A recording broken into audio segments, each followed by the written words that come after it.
കഴിഞ്ഞ 2014 മുതൽ നമ്മുടെ ഇന്ത്യ രാജ്യത്തിൻ്റെ ഭരണം കൈയാളുന്നവരുടെ ഗൂഢമായ ലക്ഷ്യത്തിൻ്റെ അവസാനത്തെ വാക്കല്ല വഖഫ് ഭേദഗതി ബില്ല് എന്നുള്ള കാര്യം നാം മനസ്സിലാക്കണം. നമ്മുടെ രാജ്യത്തെ ഫാസിസം എത്രമാത്രം നമ്മെ ആഴമേറിയ രീതിയിൽ ബാധിക്കുന്നു എന്നുള്ളതിൻ്റെ ഒരു ഉദാഹരണമാണ് വഖഫ് ബില്ല്. മുമ്പ് നമുക്കറിയാം, നമ്മുടെ ഭരണകൂടം നമ്മുടെ രാജ്യത്ത് നാം കാത്തു സൂക്ഷിച്ചിരുന്ന, കഴിഞ്ഞ 7 പതിറ്റാണ്ടായിട്ട് നാം കാത്തു സൂക്ഷിച്ചിരുന്ന നമ്മുടെ ജനാധിപത്യത്തിൻ്റെ, മതേതരത്വത്തിൻ്റെ, നമ്മുടെ സാമൂഹിക വ്യവസ്ഥിതിയുടെ എല്ലാം കടക്കൽ കത്തിവെക്കുന്ന രീതിയിലുള്ള ഫാസിസം വളരെ ശക്തമായി സ്വാധീനം ചെലുത്തിക്കൊണ്ടിരിക്കുന്നതിൻ്റെ ഒരു ഉദാഹരണമാണ് ഇപ്പോൾ അവസാനമായിട്ട് അവർ നടത്തിയിരിക്കുന്ന വഖഫ് ഭേദഗതി ബില്ല്. വഖഫ് ഭേദഗതി ബില്ലിലൂടെ അവർ ലക്ഷ്യം വെക്കുന്നത് ശക്തമായ ഒരു വ്യവസ്ഥിതിയെ പാലിക്കുന്ന ഒരു സമുദായത്തിനെ തകർക്കുക എന്നുള്ളതാണ്. ഫാസിസത്തിൻ്റെ ഏറ്റവും പ്രധാനപ്പെട്ട ലക്ഷ്യമെന്ന് പറയുന്നത് മുസ്ലിമീങ്ങളും ക്രിസ്ത്യാനികളും കമ്മ്യൂണിസ്റ്റുകാരുമാണെന്നുള്ളത് വളരെ വ്യക്തമായ അവിതർക്കിതമായ ഒരു സത്യമാണ്. ഈ 3 വിഭാഗങ്ങളിൽ ഫാസിസം ഏറ്റവും കൂടുതൽ ഭയപ്പെടുന്നത് ഇസ്ലാമിക സംസ്കാരത്തെയാണ്, മുസ്ലിമീങ്ങളെയാണ്. അവരുടെ വിശ്വാസം, അവരുടെ അചഞ്ചലമായ ഓരോ ചുവടുകളും അവരെ എത്രമാത്രം ഭീതിപ്പെടുത്തുന്നു എന്നുള്ളതിൻ്റെ തെളിവാണ് കഴിഞ്ഞ 2014 തൊട്ട് ഇങ്ങോട്ടുള്ള ഒരു പതിറ്റാണ്ടിനപ്പുറമുള്ള ഓരോ നിയമ നിർമ്മാണങ്ങൾ എടുത്തു നോക്കിയാലും നമ്മളെ ബാധിക്കുന്ന പ്രശ്നങ്ങളാണ് ഈ ഫാസിസം മുന്നോട്ട് വെക്കുന്നത്. മുസ്ലിമീങ്ങളെ തകർത്ത് കഴിഞ്ഞാൽ ഈ രാജ്യത്തെ ബാക്കിയുള്ള 2 ശത്രുക്കളും അവർക്കൊരു ശത്രുവല്ല എന്നുള്ള ബോധം അവർക്ക് പണ്ട് മുതലേ ഉണ്ട്. അതിനുവേണ്ടിയാണ് അവർ ആദ്യം തന്നെ മുസ്ലിമീങ്ങളെ അവരുടെ വിശ്വാസപരമായ കാര്യങ്ങളിൽ, ആചാരപരമായ കാര്യങ്ങളിൽ, അനുഷ്ഠാനപരമായ കാര്യങ്ങളിൽ കൈകടത്തലുകൾ നടത്തിക്കൊണ്ട് അവരെ ഇല്ലായ്മ ചെയ്യുക, അവരെ തകർക്കുക എന്നുള്ളത്. പക്ഷേ നമ്മുടെ ഓരോരുത്തരുടെയും വിശ്വാസത്തിൻ്റെ അചഞ്ചലമായ നമ്മുടെ കഴിവിൻ്റെ മുമ്പിൽ ഫാസിസം പരാജയപ്പെടുന്നതാണ് നാം കാണുന്നത്. പ്രത്യേകിച്ച് നാം മുസ്ലിമീങ്ങൾ ഇവിടുത്തെ ജനാധിപത്യ ബോധങ്ങളെ ഉൾക്കൊള്ളുന്നവരും രാജ്യത്തിൻ്റെ ഭരണഘടനയെ അംഗീകരിക്കുന്നവരും രാജ്യത്തിൻ്റെ ഭരണഘടനയ്ക്ക് വ്യക്തമായ ഒരു മൂല്യബോധം ഉൾക്കൊള്ളുന്നവരുമായതുകൊണ്ട് തന്നെ നമ്മളെ തകർക്കാൻ ഇവർക്കാർക്കും കഴിയുന്നില്ല. കാരണം ജനാധിപത്യ വിശ്വാസികൾ മുഴുവനും ഇന്ത്യയിലെ മുസ്ലിമീങ്ങൾക്കൊപ്പം നിൽക്കുന്നുണ്ട്. നമുക്കറിയാം, വഖഫ് ബോർഡിൻ്റെ ഭേദഗതി ബില്ല് വരുമ്പോൾ ആ ഭേദഗതി ബില്ലുകൾക്കെതിരിൽ ഇന്ത്യൻ നീതിന്യായ കോടതിയിൽ, സുപ്രീം കോർട്ടിൽ നമുക്ക് വേണ്ടി വാദിക്കുന്ന പോലും നമ്മുടെ ഹൈന്ദവ സഹോദരങ്ങളാണ്, ക്രൈസ്തവ സഹോദരങ്ങളുണ്ട്. നമ്മുടെ രാജ്യത്തിൻ്റെ എല്ലാ രാഷ്ട്രീയ പ്രധാനികളും നമുക്ക് വേണ്ടി വാദിക്കാനുണ്ട്. അതെല്ലാം തെളിയിക്കുന്നത് ഇന്ത്യൻ മുസൽമാന്റെ ജനാധിപത്യ ബോധമാണ്. ഇന്ത്യൻ മുസൽമാന്റെ ജനാധിപത്യ ബോധത്തിന് നേരെ വിരൽ ചൂണ്ടിയിട്ടുള്ളവരാരും ഒരിക്കലും അവരുടെ ലക്ഷ്യത്തിൽ വിജയം കണ്ടിട്ടില്ല എന്നുള്ളത് നമ്മുടെ ഈ മുന്നോട്ടുള്ള ഇപ്പോഴത്തെ ഈ വഖഫ് ബില്ലിനെതിരെയുള്ള നമ്മുടെ ഈ പോരാട്ടത്തിൻ്റെ വ്യക്തമായ തെളിവാണ്. അതുകൊണ്ട് നാം ഓരോരുത്തരും വളരെ ജാഗരൂകരായി മനസ്സിലാക്കണം, ഇത് അവസാനത്തെ ഒരു കാൽവെപ്പായിരിക്കില്ല അവരുടേത്. നമ്മുടെ ആശയങ്ങളെയും നമ്മുടെ ആദർശങ്ങളെയും തകർക്കാനുള്ള എല്ലാ മാധ്യമങ്ങളെയും അവർ വിനിയോഗിക്കുമെന്നുള്ള കാര്യം നാം വളരെ കൂടുതൽ ആലോചിക്കണം. നമുക്കിതിനകത്ത് ഒരു മോഡിയോ അല്ലെങ്കിൽ ഒരു അമിത്ഷായോ അല്ലെങ്കിൽ ഭരണകൂടത്തിൽ ഇരിക്കുന്ന ഏതെങ്കിലും ഒരു മന്ത്രിയോ അല്ല നമുക്കിവിടെ പ്രധാനപ്പെട്ട പ്രതി. നിഗൂഢമായ ഇതിൻ്റെ ഉള്ളിൽ പ്രവർത്തിക്കുന്ന RSSന്റെ വളരെ ശക്തമായ തീരുമാനങ്ങളാണ് ഈ നടപ്പിലാക്കിക്കൊണ്ടിരിക്കുന്നത്. ഇവരൊക്കെ വെറും ഒപ്പിടാൻ വേണ്ടി മാത്രം ഇരിക്കുന്നവരാണ്. ഇതിനെ നിയന്ത്രിക്കുന്നത്, ഇതിനെ മുന്നോട്ട് കൊണ്ടുപോകുന്നത് മുസ്ലിമീങ്ങളെയും ക്രിസ്ത്യാനികളെയും അതുപോലെ പിന്നോക്ക ജനവിഭാഗങ്ങളെയും കമ്മ്യൂണിസ്റ്റുകാരെയും എന്നുവേണ്ട ഈ രാജ്യത്തെ എല്ലാ ജനാധിപത്യ ബോധമുള്ള ജനങ്ങളെയും തകർക്കുക എന്നുള്ള RSSന്റെ വ്യക്തമായ അജണ്ട നടപ്പിലാക്കുന്നതിന്റെ ഒരു ഭാഗമാണ്, മെയിൻ ഭാഗമാണ് ആദ്യമായി മുസൽമാന്റെ കടക്കൽ കത്തിവെക്കുക എന്നുള്ളത്. മുസ്ലിമീങ്ങളെ തകർത്ത് കഴിഞ്ഞാൽ പിന്നെ ബാക്കിയുള്ള ശത്രുക്കളൊന്നും അവർക്ക് മുമ്പിൽ ശത്രുക്കളല്ല. അവർക്ക് വളരെ വേഗം തന്നെ അവരെ ഇല്ലായ്മ ചെയ്യാൻ കഴിയും. അതുകൊണ്ട് നാം പോരാടുന്നത് നമുക്ക് വേണ്ടി മാത്രമല്ല, ഈ രാജ്യത്തെ ജനാധിപത്യ ബോധമുള്ള എല്ലാ ജനങ്ങൾക്ക് വേണ്ടിയും, നമ്മുടെ രാജ്യത്തിന് വേണ്ടിയും, നമ്മുടെ രാജ്യത്തിന്റെ ഭരണഘടന നിലനിർത്താൻ വേണ്ടിയുമാണെന്നുള്ള ഒരു ഉറച്ച ബോധം കൂടി നമുക്കുണ്ടാകണമെന്ന് ഈ അവസരത്തിൽ ഞാൻ അപേക്ഷിക്കുകയാണ്, അഭ്യർത്ഥിക്കുകയാണ്. നമ്മുടെ ഈ ഒരുമിച്ച് കൂടലിനെ നമ്മുടെ ജനാധിപത്യത്തിന്റെ കോവിലിൽ എത്തുന്ന രീതിയിൽ കൂടി തന്നെ നാം ഇതിനെ വേണ്ട എല്ലാ പ്രചാരണങ്ങളും നടത്തി അത് നമുക്ക് വേണ്ടുന്ന നമ്മുടെ ഈ നിയമനിർമ്മാണത്തിനെതിരെയുള്ള നമ്മുടെ ശക്തമായ പ്രതിഷേധം നാം മുന്നിലോട്ട് കൊണ്ടുവരണമെന്ന് ഞാൻ അഭ്യർത്ഥിച്ചുകൊണ്ട് ഞാൻ എന്റെ വാക്കുകളെ നിർത്തുന്നു. ഇവിടെ കൂടിയ എല്ലാവർക്കും അഭിവാദ്യങ്ങൾ. അല്ലാഹു അക്ബർ, അല്ലാഹു അക്ബർ, അല്ലാഹു അക്ബർ, അല്ലാഹു അക്ബർ, അല്ലാഹു അക്ബർ, അല്ലാഹു അക്ബർ. ഭേദഗതി ബിൽ അറബിക്കടലിൽ, ഭേദഗതി ബിൽ അറബിക്കടലിൽ, ഭേദഗതി ബിൽ അറബിക്കടലിൽ ജനാധിപത്യം വിജയിക്കട്ടെ, ജനാധിപത്യം വിജയിക്കട്ടെ, അതേതരത്വം വളരട്ടെ, അതേതരത്വം വളരട്ടെ. ഭരണകൂടം വഖഫ് ഭൂമികൾ കവർന്നെടുത്ത് ജനതയെ നാടുകടത്താൻ തന്ത്രപൊരുക്കും സംഘപരിവാർ അന്യായത്തിൽ നിയമങ്ങൾ ഒന്നിനു പിറകെ ഒന്നായി പാർലമെന്റിൽ പാസാക്കുമ്പോൾ പ്രതിഷേധങ്ങൾ പടരട്ടെ, പ്രതിഷേധം കായംകുളത്തിൻ പ്രതിഷേധം, കേരള മണ്ണിൻ പ്രതിഷേധം,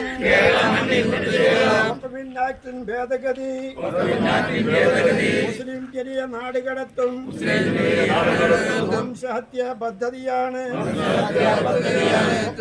സ്വത്ത് സംരക്ഷിക്കാൻ ചേർന്ന് നിൽക്കാം വിശ്വാസികളെ. കപടങ്ങളും പള്ളികളും അനാഥശാലകളും വിദ്യാലയങ്ങളും മുസ്ലിങ്ങളുടെ സ്വത്തവകാശവും കവർന്നെടുക്കും പദ്ധതിയാണ്. ഉള്ളക്കാട് തോന്നിയാസത്തെ നിർഭയമായി ചോദ്യം ചെയ്യാൻ ഒന്നിച്ചൊന്നായി പോരാടാം. പ്രതിഷേധം നൂറ്റാണ്ടുകളുടെ ചരിത്രമുള്ള തലമുറ കൈമാറി സംരക്ഷിക്കും ഞങ്ങളിത്. വഖഫ് ഭൂമികൾ ഏറ്റെടുക്കാൻ കയ്യേറ്റത്തിന് തീവരുതാൻ ഇന്ത്യൻ ജനത ഒരുക്കമല്ല. ബാബരി മസ്ജിദ് തച്ച് തകർത്ത് പൗരത്വത്തെ വെല്ലുവിളിച്ച് ബുൾഡോസറുകൾ കയറ്റിയിറക്കി വംശീയതയുടെ തേരോട്ടം ഇന്ത്യൻ മണ്ണിൽ തടരുമ്പോൾ കയ്യും കെട്ടി നോക്കിയിരിക്കുവാൻ മുസ്ലിം ജനത ഒരുക്കമല്ല. പ്രതിഷേധം അല്ലാഹു അക്ബർ, അല്ലാഹു അക്ബർ, അല്ലാഹു അക്ബർ, അല്ലാഹു അക്ബർ, അല്ലാഹു അക്ബർ, അല്ലാഹു അക്ബർ.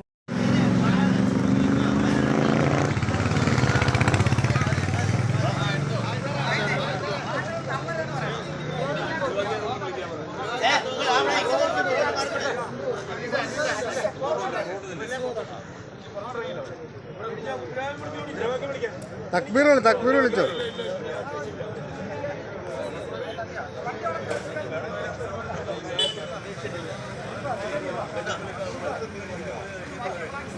കേരളം മുഴുവൻ, ഇന്ത്യ മുഴുവൻ പ്രതിഷേധിക്കുന്നതിന്റെ ഭാഗമായി നമ്മുടെ ജുമാ മസ്ജിദും അതിന്റെ ഭാഗമാകുകയാണ്. പ്രതിഷേധം വിശ്വാസത്തിൻ ഉൾക്കരുത്തിൽ പൊതുനന്മയ്ക്കായി ദാനം ചെയ്ത ഒന്നിനു പുറകെ ഒന്നായി പാർലമെന്റിൽ പാസാക്കുമ്പോൾ പ്രതിഷേധങ്ങൾ പടരട്ടെ. സൂചനയാണിത്, സൂചനയാണ്. പ്രതിഷേധം ഉദ്ദേശം മുസ്ലിം സമൂഹത്തെ ഉന്മൂലനം ചെയ്യുക, മുസ്ലിം സമൂഹത്തെ അപകടപ്പെടുത്തുക, അവരുടെ നാട്ടിൽ നിന്ന് തന്നെ മാറ്റി നിർത്താനുള്ള, തൊഴിലുകളിൽ മാറ്റി നിർത്താനുള്ള ശക്തമായ ഗുണങ്ങൾ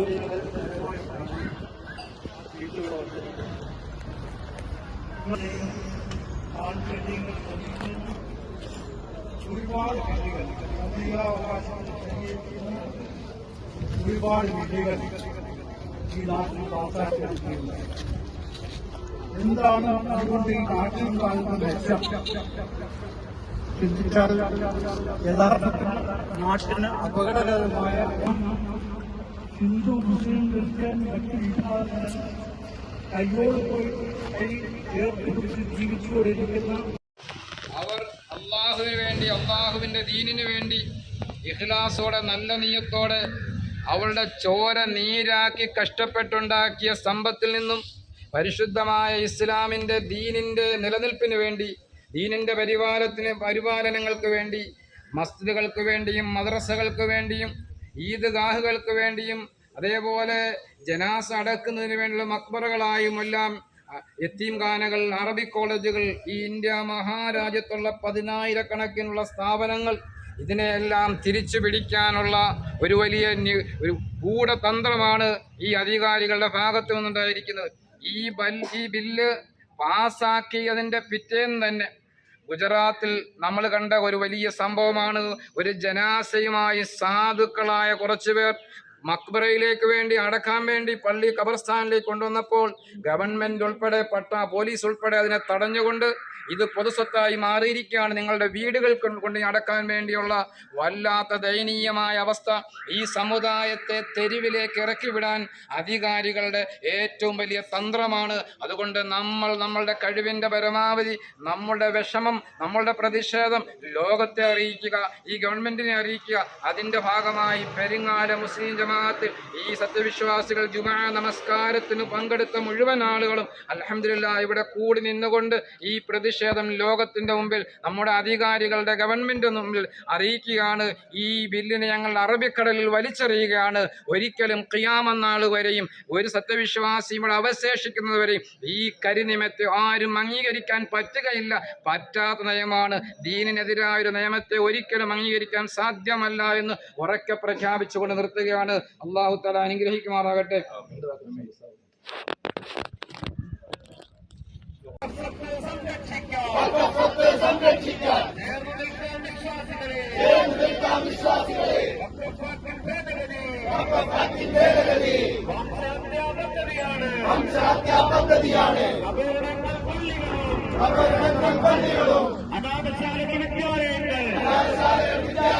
മുസ്ലിങ്ങളുടെ സ്വത്തവകാശം കവർന്നെടുക്കും പദ്ധതിയാണ്. അസ്സലാമു ബഹുമാനപ്പെട്ട മുഅ്മിനീങ്ങളെ, നമ്മുടെ രാജ്യത്തിന്റെ ഭരണഘടനയെയും മതേതരത്തെയും കാറ്റിൽ പറത്തിക്കൊണ്ട് രാജ്യം ഭരിക്കുന്ന മോഡി ഗവൺമെന്റ് രാജ്യത്തെ മുസ്ലിങ്ങൾക്കാകമാനം ദോഷകരമായി ബാധിക്കുന്ന വഖഫ് ഭേദഗതി ബിൽ പാർലമെന്റിൽ അവതരിപ്പിച്ച് നിയമമാക്കിയിരിക്കുകയാണ്. ഈ ബില്ല് നിലവിൽ വന്നതിന് ശേഷം തൽക്കാലം കോടതി തൽസ്ഥിതി തുടരാൻ ആവശ്യപ്പെട്ടിട്ടുണ്ട് എങ്കിൽ പോലും നാളെ ഈ ഗവൺമെന്റ് എന്ത് തീരുമാനങ്ങൾ എടുക്കുന്നു എന്ന് അറിയുവാൻ സാധിക്കുകയില്ല. നമ്മുടെ രാജ്യത്തെ വഖഫ് സ്വത്തുക്കളെല്ലാം ഗവൺമെന്റ് കൈയടക്കുവാനുള്ള ഒരു സാഹചര്യമാണ് ഇതിലൂടെ സംജാതമായിരിക്കുന്നത്. ഇതിനെതിരെ ഇന്ന് രാജ്യത്താകമാനം പള്ളികളിലും മറ്റ് മുസ്ലിം സംഘടനകളും പ്രതിഷേധ ദിനമായി ആചരിക്കുകയാണ്. ഇതുമായി ബന്ധപ്പെട്ട് കൂടുതൽ വിവരങ്ങൾ സംസാരിക്കുന്നതിന് വേണ്ടി നമ്മുടെ ജമാഅത്ത് ഇമാം ബഹുമാനനായ നിസാർ സഖാഫിയെ ആദരപൂർവ്വം ക്ഷണിച്ചുകൊള്ളുന്നു. അസ്സലാമു അലൈക്കും വറഹ്മത്തുള്ളാഹി. അൽഹംദുലില്ലാഹ്. അല്ലാഹുമ്മ സ്വല്ലി അലാ സയ്യിദിനാ മുഹമ്മദ്. സുദീർഘമായൊരു പ്രഭാഷണത്തിന് അവസരമില്ല, സാഹചര്യങ്ങളൊക്കെ നമുക്കറിയാം. നമ്മുടെ പ്രസിഡന്റ് അവറുകൾ ഹ്രസ്വമായ രീതിയിൽ അതിനെ നമുക്ക് വിശദീകരിച്ചു. മതേതര ഇന്ത്യയുടെ ആത്മാവിന് മുറിവേറ്റ വലിയ ഒരു ഖേദകരമായ സാഹചര്യമാണ് കേന്ദ്ര സർക്കാർ പാസാക്കിയിരിക്കുന്ന വഖഫ് ഭേദഗതി ബില്ല്.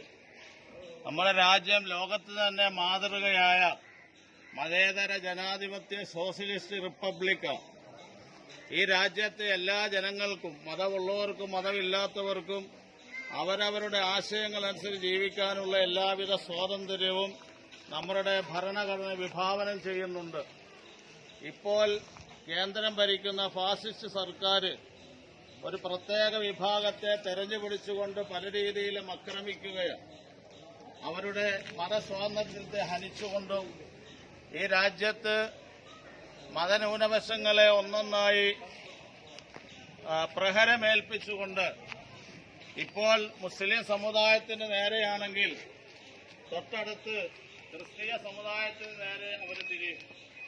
ഇങ്ങനെ ഓരോ വിഭാഗത്തെയും ലളിത വിഭാഗവും പിന്നോക്ക വിഭാഗവും ഒക്കെ അടിച്ചമർത്തപ്പെടണമെന്ന അവരുടെ ലിസ്റ്റിൽപ്പെട്ട ഇന്ത്യയിലെ മതന്യൂനപക്ഷങ്ങൾ. അതുകൊണ്ട് നമുക്കറിയാം, നമ്മുടെ രാജ്യത്തെ ഏറ്റവും വലിയ മതമൂല്യമായി നിലകൊണ്ട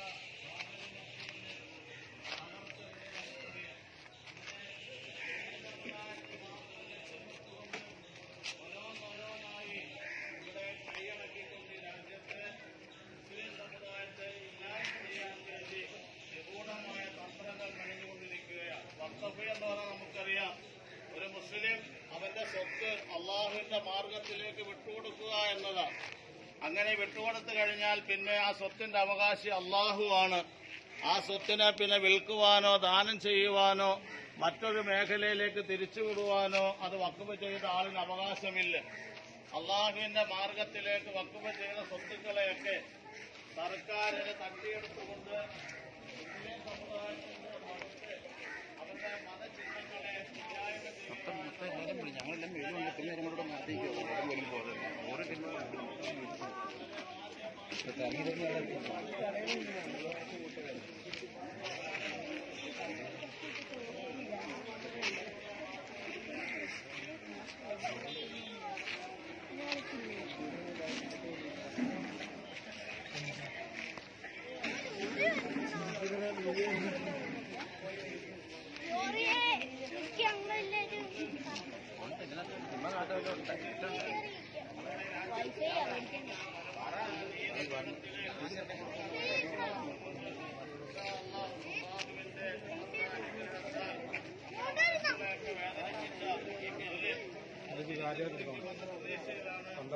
ഇന്ത്യയിലെ ജനങ്ങളും ഈ രാജ്യത്ത് നമുക്കറിയാം, ഈ രാജ്യത്ത് ഇവിടെ നമ്മുടെ CA പോലെയുള്ള നിയമങ്ങൾ ഇവിടെ അടിച്ചേൽപ്പിക്കാൻ വന്നപ്പോൾ മുസ്ലിം സമുദായം മാത്രമല്ല എല്ലാ മതേതര കക്ഷികളും രാഷ്ട്രീയം മതം നോക്കാതെ എല്ലാവരും ഒത്തൊരുമയോട് നിന്നുകൊണ്ട് ആ നിയമത്തിനെതിരെ പടപൊരുതിയപ്പോൾ ഇൻഷാ അല്ലാഹ് നമുക്ക്